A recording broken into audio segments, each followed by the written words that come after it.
ਬਾਬੂਸ਼ਾਹੀ ਦੇਖ ਰਹੇ ਹੋ ਤੁਸੀਂ। ਅਸੀਂ ਰਾਜ ਮਲਹੋਤਰਾ ਆਈਐਸ ਸਟੱਡੀ ਗਰੁੱਪ ਮੌਜੂਦ ਹਾਂ, ਜਿੱਥੇ ਬਹੁਤ ਸਾਰੇ ਬੱਚੇ ਜਿਹੜੇ ਨੇ ਯੂਪੀਐਸਸੀ ਦੀ ਤਿਆਰੀ ਲਗਾਤਾਰ ਕਰਦੇ ਰਹਿੰਦੇ ਨੇ। ਤੇ ਕੱਲ ਜਿਹੜਾ ਯੂਪੀਐਸਸੀ ਦਾ ਜਿਹੜਾ ਰਿਜ਼ਲਟ ਡਿਕਲੇਅਰ ਹੋਇਆ ਤਾਂ ਉਹਦੇ ਵਿੱਚ ਕਈ ਜਿਹੜੇ ਸਟੂਡੈਂਟਸ ਨੇ ਜਿਨ੍ਹਾਂ ਨੇ ਬਾਜ਼ੀ ਮਾਰੀ ਹੈ, ਕਈ ਨੌਜਵਾਨ ਮੁੰਡੇ ਕੁੜੀਆਂ ਦਾ ਨਾਮ ਜਿਹੜਾ ਅੱਗੇ ਆ ਰਿਹਾ। ਤੇ ਰਾਜ ਮਲਹੋਤਰਾ ਸਟੱਡੀ ਗਰੁੱਪ ਦੀ ਗੱਲ ਕੀਤੀ ਜਾਵੇ ਤਾਂ ਜਿਨ੍ਹਾਂ ਤੋਂ ਜਾਣਾਂਗੇ ਕਿ ਇਹਨਾਂ ਦੇ ਜਿਹੜੇ ਪੜ੍ਹਾਏ ਹੋਏ ਇੱਥੇ ਜਿਹੜੇ ਵੀ ਮੁੰਡੇ ਕੁੜੀਆਂ ਸੀ ਉਹਨਾਂ ਵਿੱਚੋਂ ਕਿਹਦੇ ਕਿਸ ਤਰ੍ਹਾਂ ਦੇ ਸਕੋਰ ਆਏ ਨੇ। ਤੇ ਸਾਡੇ ਨਾਲ ਆਦਿਤਿਆ ਸ਼ਰਮਾ ਵੀ ਮੌਜੂਦ ਨੇ ਜਿਨ੍ਹਾਂ ਦਾ 70ਵਾਂ ਜਿਹੜਾ ਆਲ ਇੰਡੀਆ ਰੈਂਕ ਆਇਆ ਹੈਗਾ। ਉਹਨਾਂ ਨਾਲ ਵੀ ਗੱਲਬਾਤ ਕਰਾਂਗੇ ਤੇ ਨਾਲ ਹੀ ਰਾਜ ਮਲਹੋਤਰਾ ਜੀ ਦੇ ਨਾਲ ਗੱਲ ਕਰਾਂਗੇ ਜਿਹੜੇ ਇਹ ਤਾਲੀਮ ਦਿੰਦੇ ਨੇ, ਜਿਨ੍ਹਾਂ ਤੋਂ ਇਹ ਸਾਰੇ ਕੋਚਿੰਗ ਲੈ ਕੇ ਜਿਹੜੇ ਮੁੰਡੇ ਕੁੜੀਆਂ ਆਪਣਾ ਨਾਮ ਬਣਾ ਰਹੇ ਨੇ। ਪਹਿਲਾਂ ਤਾਂ ਸਵਾਗਤ ਹੈ ਤੁਹਾਡਾ ਬਾਬੂਸ਼ਾਹੀ 'ਤੇ। ਥੈਂਕ ਯੂ ਵੈਰੀ ਮਚ ਜੀ। ਅੱਛਾ, ਜਿਹੜਾ ਰਿਜ਼ਲਟ ਆਇਆ ਜੀ ਯੂਪੀਐਸਸੀ ਦਾ, ਤੇ ਤੁਸੀਂ ਦੱਸੋ ਆਪਣਾ ਤੁਹਾਡਾ ਜਿੰਨੇ ਵੀ ਤੁਹਾਡੇ ਕੋਲੋਂ ਪੜ੍ਹੇ ਹੋਏ ਸੀਗੇ ਮੁੰਡੇ ਕੁੜੀਆਂ ਜੀ, ਕਿਸ ਤਰ੍ਹਾਂ ਦੀ ਪਰਫਾਰਮੈਂਸ ਰਹੀ? ਇਸ ਵਾਰ ਜੀ ਸਾਡੇ ਕੋਲ ਟੋਟਲ ਆਲਮੋਸਟ 90 ਸਿਲੈਕਸ਼ਨਸ ਹੈ, ਜਿਨ੍ਹਾਂ ਵਿੱਚੋਂ ਦੀ 17 ਸਟੂਡੈਂਟਸ ਕਲਾਸਰੂਮ ਪ੍ਰੋਗਰਾਮ ਸੀਗੇ ਆਫਲਾਈਨ ਔਰ 29 ਆਨਲਾਈਨ ਸਟੂਡੈਂਟ ਸੀਗੇ। ਕੁਛ ਨੇ ਸਾਡੇ ਕੋਲ ਟੈਸਟ ਸੀਰੀਜ਼ ਜੁਆਇਨ ਕੀਤੀ ਸੀ, ਕੁਛ ਨੇ ਸਿਰਫ ਮੌਕਸ ਇੰਟਰਵਿਊ ਦਿੱਤੇ ਸੀਗੇ। ਠੀਕ ਹੈ। ਹਾਂਜੀ, ਤੇ ਕਲਾਸਰੂਮ 'ਚੋਂ ਸਾਡੇ ਕੋਲ ਜਿਹੜਾ ਮੇਨ ਰੈਂਕ ਹੈ ਉਹ ਆਦਿਤਿਆ ਹੈ ਜੀ, rank 70। And he is MBBS doctor. He had 1 year full course in classroom with us. ਹਾਂਜੀ। ਅੱਛਾ, ਆਦਿਤਿਆ ਜੀ ਤੋਂ ਇਲਾਵਾ ਹੋਰਾਂ ਦੇ ਕਿਹੜੇ ਰੈਂਕਸ ਆਏ ਨੇ ਜਿਹੜੇ ਇਸ ਤੋਂ ਬਾਅਦ ਚੰਗੇ ਰੈਂਕ ਕਿੰਨਾ ਦੇ ਆਏ ਨੇ? ਨਹੀਂ ਸਰ, ਇੱਦਾਂ ਤਾਂ ਰੈਂਕ 4 ਵੀ ਹੈ, ਰੈਂਕ 14 ਵੀ ਹੈ, ਬਟ ਦੈਨ ਕਲਾਸਰੂਮ 'ਚੋਂ ਹਾਈਐਸਟ ਰੈਂਕ ਇਹਨਾਂ ਦਾ ਹੀ ਹੈ। ਠੀਕ ਹੈ। ਹਾਂਜੀ। ਅੱਛਾ ਰਾਜ ਜੀ, ਇਹ ਦੱਸੋ ਵੀ ਕਲਾਸਰੂਮ ਦੇ ਵਿੱਚ ਕੀ ਸਪੈਸ਼ਲ ਤੁਹਾਡੇ ਵੱਲੋਂ ਕਰਵਾਇਆ ਜਾਂਦਾ ਸੀਗਾ, ਕਿਉਂਕਿ ਇੰਸਟੀਚਿਊਟਸ ਦੀ ਅੱਜ ਕੱਲ੍ਹ ਕਮੀ ਨਹੀਂ ਕਿ ਆਨਲਾਈਨ ਹੋਵੇ ਆਫਲਾਈਨ ਹੋਵੇ, ਆਪਸ਼ਨਸ ਬਹੁਤ ਮਿਲ ਜਾਂਦੇ ਨੇ, ਪਰ ਤੁਸੀਂ ਸਪੈਸ਼ਲ ਫੋਕਸ ਤੁਹਾਡਾ ਕੀ ਰਹਿੰਦਾ ਜੋ ਹੋਰਾਂ ਤੋਂ ਤੁਹਾਨੂੰ ਵੱਖ ਕਰਦਾ? ਸਰ ਮੇਰੇ ਖਿਆਲ ਨਾਲ ਇਹਦਾ ਆਨਸਰ ਦਿੱਤੇ ਬੈਟਰ ਦੇ ਸਕਦੇ ਹਾਂ, ਹੈ ਨਾ। As a student he can tell better ਕਿ ਸਾਡੇ ਇੱਥੇ ਕੀ ਸਪੈਸ਼ਲ ਮਿਲਿਆ ਉਹਨਾਂ ਨੂੰ। ਇਹ ਤਾਂ ਮੈਂ ਆਪਣੇ ਮੂੰਹ ਦੱਸਾਂ ਤਾਂ ਉਹ ਤਾਂ ਆਪਣੇ ਮੂੰਹ ਮੀਆਂ ਮਿੱਠੂ ਵਾਲੀ ਗੱਲ ਹੋ ਜੂ। ਜੀ ਗੱਲ ਕਰ ਲੈਂਦੇ ਆਦਿਤਿਆ ਜੀ, ਵਧਾਈਆਂ ਤੁਹਾਨੂੰ, ਬਹੁਤ ਬੜਾ ਚੰਗਾ ਸਕੋਰ ਕੀਤਾ ਤੁਸੀਂ। Thank you so much sir. ਤੇ ਕੀ ਕਹਿਣਾ ਚਾਹੋਗੇ, ਕਿਵੇਂ ਦਾ ਜਦੋਂ ਤੁਸੀਂ ਦੇਖਿਆ ਰਿਜ਼ਲਟ ਡਿਕਲੇਅਰ ਹੋਇਆ, ਪਹਿਲਾ ਰਿਐਕਸ਼ਨ ਕੀ ਸੀ?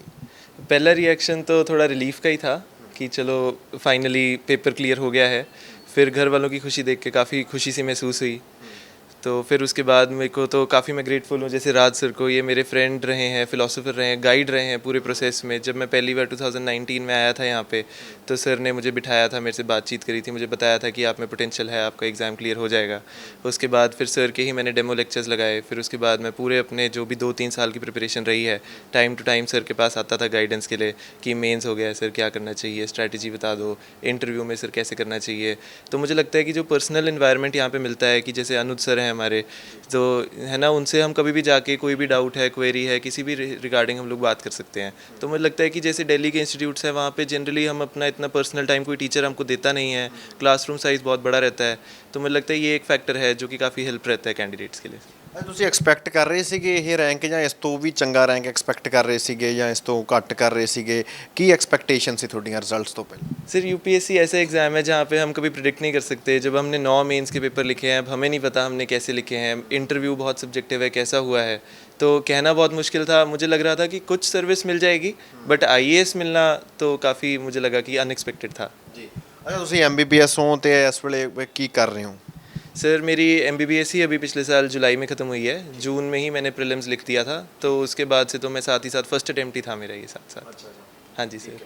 ਤੇ ਹੁਣ ਕੀ ਅੱਗੇ ਸੋਚਿਆ? ਪਹਿਲਾਂ ਤੋਂ ਹੀ ਵੈਸੇ ਤਾਂ ਚਲੋ ਏਮ ਤਾਂ ਬੰਦੇ ਦਾ ਪਹਿਲਾਂ ਹੀ ਹੁੰਦਾ, ਪਰ ਹੁਣ ਕਿਉਂਕਿ ਸਕਸੈਸ ਤੁਹਾਡੇ ਹੱਥ ਲੱਗੀ ਹੈ, ਤੇ ਹੁਣ ਕੀ ਕਰਨਾ ਚਾਹੁੰਦੇ ਹੋ ਦੇਸ਼ ਦੇ ਲਈ? ਕੀ ਡ੍ਰੀਮਸ ਨੇ ਇਸ ਚੀਜ਼ ਨੂੰ ਲੈ ਕੇ? सर जैसे मैं एक डॉक्टर हूँ, तो मेरा काफ़ी कंसर्न हेल्थ सेक्टर पे रहेगा।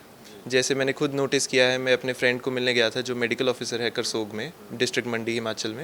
तो वहाँ मैंने देखा कि कैसे जो डॉक्टर प्रेजेंट है बट उसके पास एडिक्वेट इक्विपमेंट नहीं है, उसके पास दवाइयाँ नहीं हैं। वहाँ पे एक ही स्कूल था जो 5वीं क्लास तक था, वो भी एक तूफ़ान में बिल्डिंग टूट गई थी, बच्चे बाहर पढ़ रहे थे। एक पेशेंट को नीचे जाने के लिए 3 घंटे लगते थे और कोई ट्रैवल का कन्वेंस भी नहीं था।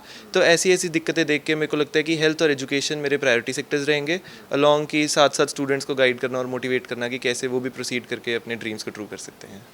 ਜਿੰਨਾ ਕੁ ਤੁਸੀਂ ਦੇਖਦੇ ਆ ਰਹੇ ਹੋ ਬਿਊਰੋਕ੍ਰੇਸੀ ਨੂੰ, ਆਬਜ਼ਰਵ ਕਰਦੇ ਹੋਵੋਗੇ, ਚਾਹੇ ਦੇਸ਼ ਦੀ ਗੱਲ ਕਰੀਏ, ਚੰਡੀਗੜ੍ਹ ਦੀ ਗੱਲ ਕਰੀਏ, ਕਿਸੇ ਪਰਟੀਕੂਲਰ ਸਟੇਟ ਦੀ, ਕਿਹੜੀਆਂ ਚੀਜ਼ਾਂ ਤੁਹਾਨੂੰ ਲੱਗਦੀਆਂ ਵੀ ਇਹਨਾਂ ਚੀਜ਼ਾਂ 'ਚ ਬਦਲਾਅ ਹੋਣਾ ਚਾਹੀਦਾ ਹੈ? ਵੀ ਤੁਸੀਂ ਸੋਚ ਦੋਗੇ ਜੇਕਰ ਮੈਨੂੰ ਮੌਕਾ ਮਿਲਿਆ ਤਾਂ ਮੈਂ ਇਸ ਤਰੀਕੇ ਨਾਲ ਕਰੂੰਗਾ, ਇਹ ਜਿਹਦੇ ਨਾਲ ਜ਼ਿਆਦਾ ਫਾਇਦਾ ਹੋ ਸਕਦਾ? सर वही मैं कहूँगा, मेरे लिए जैसे एजुकेशन एक बहुत टॉप प्रायोरिटी रहती है, क्योंकि हमारे जो प्राइमरी स्कूल्स हैं उनमें बहुत बच्चे हैं, बट जैसे जैसे हम हायर स्कूल, उसके बाद कॉलेज, उसके बाद सुपर स्पेशलाइजेशन तक जाते हैं, बंदे कम से कम होते जाते हैं, तो वो एक हमें इंक्रीज़ करना है।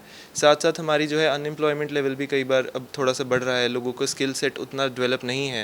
इंडस्ट्रियल सेक्टर में मैं काम करना चाहता हूँ, क्योंकि वही मेन स्टे है हमारी इकोनॉमी का। उसके अलावा सर हेल्थ तो मेन प्रायोरिटी है ही है, क्योंकि मैंने पेशेंट से कम्युनिकेट किया है, मैंने कोविड में काम किया है, मैंने देखा है कि कैसे हम उसको इम्प्रूव कर सकते हैं। तो सर ये सारे एस्पेक्ट्स और कंपोनेंट्स हैं जहाँ पे सर मैं काम करना चाहूँगा। ਅੱਛਾ ਦਿੱਤਾ ਜੀ, ਬੜਾ ਸਟ੍ਰੈਸ ਵੀ ਰਹਿੰਦਾ ਹੈ ਜਿਹੜੇ ਇਮਤਿਹਾਨ ਦੇ ਰਹੇ ਹੁੰਦੇ ਨੇ। ਅਟੈਂਪਟ ਕਈ ਵਾਰ ਕਈ ਅਟੈਂਪਟ ਦੇ ਵਿੱਚ ਵੀ ਕਲੀਅਰ ਨਹੀਂ ਹੁੰਦਾ, ਉਸ ਤੋਂ ਬਾਅਦ ਸਟ੍ਰੈਸ ਦਾ, ਡਿਪਰੈਸ਼ਨ ਦਾ ਸ਼ਿਕਾਰ ਹੋ ਜਾਂਦੇ ਨੇ। ਤੇ ਕੀ ਤੁਸੀਂ ਕਹਿਣਾ ਚਾਹੋਗੇ ਉਸ ਵੇਲੇ ਕਿਵੇਂ ਆਪਦੇ ਆਪ ਨੂੰ ਸੰਭਾਲਣਾ ਹੁੰਦਾ ਹੈ, ਜਾਂ ਦਿਮਾਗ 'ਚ ਕਿਹੜੀ ਚੀਜ਼ਾਂ ਲੈ ਕੇ ਆਉਣੀਆਂ ਹੁੰਦੀਆਂ? ਕਿਉਂਕਿ ਬਹੁਤ ਜਾਣਿਆਂ ਦਾ ਚਲੋ ਹੋ ਜਾਂਦਾ, ਪਰ ਕਈ ਕਾਫੀ ਵੱਡੀ ਗਿਣਤੀ ਦੇ ਵਿੱਚ ਜਿਹੜੇ ਉਹ ਮੁੰਡੇ ਕੁੜੀਆਂ ਹੁੰਦੇ ਨੇ ਜਿਹੜੇ ਰਹਿ ਜਾਂਦੇ ਨੇ, ਫਿਰ ਉਸ ਤੋਂ ਬਾਅਦ ਅਗਲਾ ਸਟੈਪ ਲੈਣਾ ਬੜਾ ਔਖਾ ਹੋ ਜਾਂਦਾ ਉਹਨਾਂ ਲਈ। सर अकेले अगर हम ऐसे बैठे रहते हैं तो काफ़ी बार डाउट आता है कि यार होएगा कि नहीं होगा, उससे स्ट्रेस एंजाइटी बहुत बढ़ जाता है। बट इस टाइम पे अपने मेंटर से, अपने फ्रेंड से हम अगर लगातार बातचीत करते रहें तो मुझे लगता है कि काफ़ी यूज़फुल रहता है कि हम लोग अगर उनसे बात करें टाइम टू टाइम ना, तो वो हमें समझाते हैं, हमारा पोटेंशियल बताते हैं, तो उससे हमारा काफ़ी स्ट्रेस रिलीव हो जाता है सर। तो मेरे को लगता है कि यही है, आपको किसी ना किसी से कम्युनिकेट करना चाहिए, रादर कि अपनी सोच विचार में ही आप बैठे रहोगे तो फिर उससे आपकी परफॉर्मेंस काफ़ी डिप कर जाएगी। ਜੀ ਸ਼ੁਕਰੀਆ ਜੀ, ਆਲ ਦਾ ਬੈਸਟ ਤੁਹਾਨੂੰ ਅੱਗੇ ਦੇ ਲਈ। ਤੇ ਹੁਣ ਕੰਟੀਨਿਊ ਕਰਾਂਗੇ ਰਾਜ ਮਲਹੋਤਰਾ ਜੀ ਨਾਲ ਗੱਲਬਾਤ। ਕੀ ਹੁਣ ਤੁਹਾਨੂੰ ਲੱਗਦਾ ਹੈ ਵੀ ਤੁਸੀਂ ਮਾਣ ਕਿੰਨਾ ਕੁ ਮਹਿਸੂਸ ਹੁੰਦਾ ਜਦੋਂ ਇਸ ਤਰ੍ਹਾਂ ਦੇ ਜਿਹੜੇ ਤੁਹਾਡੇ ਪੜ੍ਹਾਏ ਹੋਏ ਜਿਹੜੇ ਮੁੰਡੇ ਜਾਂ ਕੁੜੀਆਂ ਹੁੰਦੇ ਨੇ ਇਸ ਤਰ੍ਹਾਂ ਦੇ ਨਾਲ ਨਾਮ ਰੌਸ਼ਨ ਕਰਦੇ? ਸਰ ਪੂਰਾ ਮਾਣ ਹੈ ਜੀ ਇਹਨਾਂ ਤੇ, ਇਹਨਾਂ ਦੀ ਮਿਹਨਤ ਹੈ, ਇਹਨਾਂ ਨੇ ਖੁਦ ਬਹੁਤ ਮਿਹਨਤ ਕੀਤੀ ਹੈ। ਆਈ ਸਟਿਲ ਰਿਮੈਂਬਰ ਦਿੱਤੇ calling me up every now and then and asking for doubts, library 'ਚ ਬੈਠ ਕੇ ਇੱਥੇ ਪੜ੍ਹਨਾ। ਐਂਡ ਸਟ੍ਰੈਸ ਦੇ ਵਿੱਚ ਕਈ ਵਾਰੀ ਇਹਨਾਂ ਦੇ ਪੈਨਿਕਸ ਦੇ ਵਿੱਚ ਲੜ ਵੀ ਪੈਣਾ ਬੱਚਿਆਂ ਦੇ ਨਾਲ ਆਪਸ 'ਚ, but then he had one such composed mind ਕਿ ਫੋਕਸ ਇਹਦਾ ਕਦੀ ਡਿਵੀਏਟ ਨਹੀਂ ਹੋਇਆ, ਹੈ ਨਾ। ਕੋਵਿਡ ਟਾਈਮ ਦੇ ਉੱਪਰ ਵੀ I remember him calling me once ਵੀ ਸਰ ਹੁਣ ਅੱਜ ਕੱਲ੍ਹ ਟਾਈਮ ਘੱਟ ਹੈ, but he never took a step back. ਜਿਹੜਾ ਇਸ ਤਰ੍ਹਾਂ ਦੇ ਕਮਿਟਮੈਂਟ ਵਾਲੇ ਸਟੂਡੈਂਟ ਆਉਂਦੇ ਆ, ਮੈਂ ਕਲਾਸ ਵੀ ਦੱਸਦਾ ਹੁੰਦਾ ਜੀ, ਅਸੀਂ ਟੀਚਰਸ ਵੀ ਆਰ ਨੋ ਮੈਜੀਸ਼ੀਅਨਸ, ਸਾਡੇ ਕੋਲ ਕੋਈ ਜਾਦੂ ਨਹੀਂ। ਰਿਜ਼ਲਟ ਬੱਚੇ ਦੀ ਆਪਣੀ ਮਿਹਨਤ ਨਾਲ ਆਉਣਾ ਹੈ। We are just the people who can show them the right track. ਚੱਲਣਾ ਵੀ ਇਹਨਾਂ ਨੇ ਹੈ, ਮੁਸੀਬਤਾਂ ਵੀ ਇਹਨਾਂ ਨੇ ਝੇਲਣੀਆਂ, ਮਿਹਨਤ ਵੀ ਇਹਨਾਂ ਨੇ ਕਰਨੀ ਹੈ। ਰਿਜ਼ਲਟ ਅਸੀਂ ਜ਼ਰੂਰ ਥੋੜ੍ਹਾ ਕਲੇਮ ਕਰਾਂਗੇ ਕਿ ਅਸੀਂ ਗਾਈਡ ਕੀਤਾ ਹੈ, ਬਟ ਅਲਟੀਮੇਟਲੀ ਟਰੂਥ ਰਿਮੇਨਸ। ਸਾਰੀਆਂ ਅਕੈਡਮੀ ਜੋ ਮਰਜ਼ੀ ਕਹਿਣ, ਮਿਹਨਤ ਸਿਰਫ ਔਰ ਸਿਰਫ ਸਟੂਡੈਂਟ ਦੀ ਹੁੰਦੀ ਹੈ। ਅੱਛਾ ਇਹ ਵੀ ਦੱਸੋ ਜੀ, ਹੁਣ ਤੱਕ ਤੁਹਾਡੇ ਪੜ੍ਹਾਏ ਹੋਏ ਕਿੰਨੇ ਜਾਣੇ ਨੇ, ਕਿੰਨੇ ਮੁੰਡੇ ਕੁੜੀਆਂ ਨੇ ਜਿਹੜੇ ਜਿਹਨੇ ਸਿਲੈਕਸ਼ਨ ਹੋ ਚੁੱਕੀ ਹੈ, ਜਿਹੜੇ ਉਹ ਇਹੋ ਜਿਹੀ ਚੰਗੀਆਂ ਥਾਵਾਂ 'ਤੇ ਬੈਠੇ ਨੇ ਕਿ ਤੁਹਾਨੂੰ ਉਹਨਾਂ ਬਾਰੇ ਜਦੋਂ ਯਾਦ ਕਰਦੇ ਹੋ ਬੜਾ ਚੰਗਾ ਲੱਗਦਾ? ਸਰ ਆਈ ਸਟਾਰਟਿਡ ਟੀਚਿੰਗ ਇਨ 2002 ਅਤੇ 21-22 ਸਾਲ ਹੋ ਗਏ ਪੜ੍ਹਾਉਂਦੇ ਹੋਏ।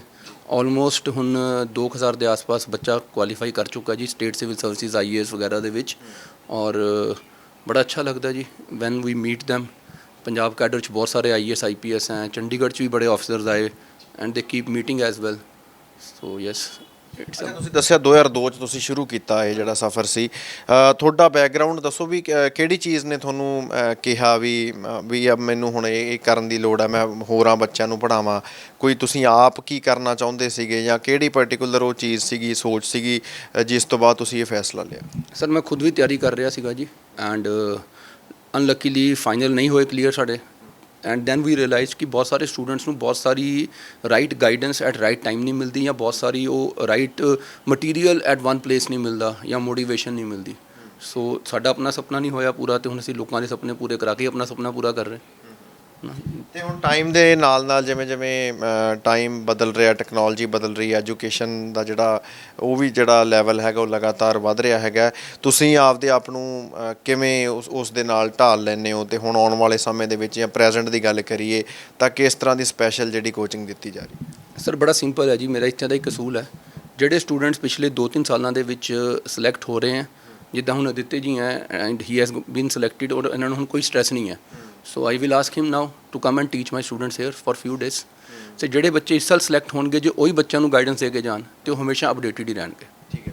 ਰਾਜੀ ਬਹੁਤ ਸਾਰੇ ਜਿਹੜੇ ਬੱਚੇ ਹੁੰਦੇ ਨੇ ਚਾਹੇ ਜਿਹੜੇ ਸਪੈਸ਼ਲੀ ਸਕੂਲ ਦੇ ਵਿੱਚ ਹੁੰਦੇ ਨੇ +1 +2 ਕਰਦੇ ਨੇ ਜਾਂ ਕਰ ਲੈਂਦੇ ਨੇ ਤਾਂ ਉਸ ਤੋਂ ਬਾਅਦ ਕਈ ਡਾਊਟਸ ਹੁੰਦੇ ਕਈਆਂ ਨੂੰ ਲੱਗਦਾ ਕਿ ਮੈਨੂੰ ਹੁਣੇ ਤਿਆਰੀ ਕਰਨੀ ਚਾਹੀਦੀ ਹੈ ਜਾਂ ਪਹਿਲਾਂ ਮੈਂ ਗ੍ਰੈਜੂਏਸ਼ਨ ਕਰਾਂ ਉਸ ਤੋਂ ਬਾਅਦ ਕਰਨੀ ਚਾਹੀਦੀ ਹੈ। ਸੋ ਇਸ ਤਰ੍ਹਾਂ ਦੇ ਜਿਹੜੇ ਬੜੇ ਸਵਾਲ ਹੁੰਦੇ ਨੇ ਕਨਫਿਊਜ਼ਨ ਹੁੰਦੀ ਹੈ ਤਾਂ ਕੀ ਲੱਗਦਾ ਹੈ ਉਸ ਵੇਲੇ ਤੋਂ ਹੀ ਰਾਈਟ ਗਾਈਡੈਂਸ ਉਹਨਾਂ ਨੂੰ ਮਿਲੇ ਤਾਂ ਕੀ ਕਰਨਾ ਚਾਹੀਦਾ ਉਹਨਾਂ ਨੂੰ ਫੈਸਲਾ ਕਿਸ ਹਿਸਾਬ ਨਾਲ ਲੈਣਾ ਚਾਹੀਦਾ?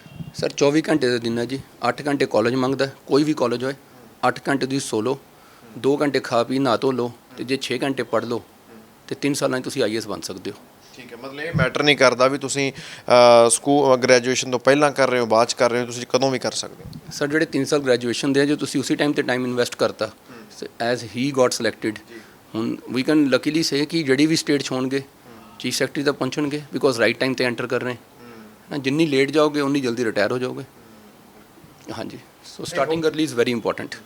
ਹੋਰ ਕੀ ਮੈਸੇਜ ਦੇਣਾ ਚਾਹੋਗੇ ਤੁਸੀਂ ਅੱਜ ਕੱਲ੍ਹ ਦੇ ਜਿਹੜੇ ਸਕੂਲ ਸਟੂਡੈਂਟਸ ਨੇ ਉਹਨਾਂ ਨੂੰ ਜਿਨ੍ਹਾਂ ਨੇ ਸੁਪਨੇ ਸਿਰਜੇ ਹੋਏ ਨੇ ਪਰ ਹਜੇ ਇਸ ਪੂਰੇ ਪੜਾਅ ਨੂੰ ਪਾਰ ਕਰਨਾ ਹੈ, ਉਹਨਾਂ ਨੂੰ ਕਿਸ ਤਰ੍ਹਾਂ ਦੀ ਲੋੜ ਹੈਗੀ ਹੈ?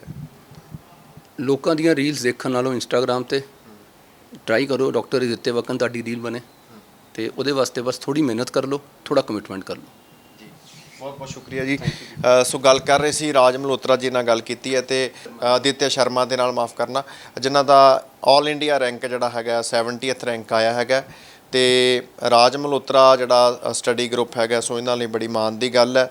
ਤੇ ਸੋ ਦੱਸਿਆ ਇਹਨਾਂ ਨੇ ਕਿ ਇਸ ਤਰੀਕੇ ਦੇ ਨਾਲ ਸਪੈਸ਼ਲੀ ਕੋਚਿੰਗ ਹੈ ਜਿਹੜੀ ਦਿੱਤੀ ਜਾਂਦੀ ਹੈ ਕਲਾਸਿਸ ਦੇ ਵਿੱਚ ਤਾਂ ਜੋ ਵੱਧ ਤੋਂ ਵੱਧ ਜਿਹੜੇ ਮੁੰਡੇ ਕੁੜੀਆਂ ਇੱਥੇ ਪੜ੍ਹਦੇ ਨੇ ਉਹਨਾਂ ਦੀ ਸਿਲੈਕਸ਼ਨ ਅੱਗੇ ਜਾ ਕੇ ਹੁੰਦੀ ਹੈ। ਚੰਡੀਗੜ੍ਹ ਤੋਂ ਕੈਮਰਾਮੈਨ ਆਕਾਸ਼ਦੀਪ ਦੇ ਨਾਲ ਹਰਸ਼ਬਾਬ ਸਿੰਘ ਸਿੱਧੂ, ਬਾਬੂ ਸ਼ਾਹੀ ਟਾਈਮਸ।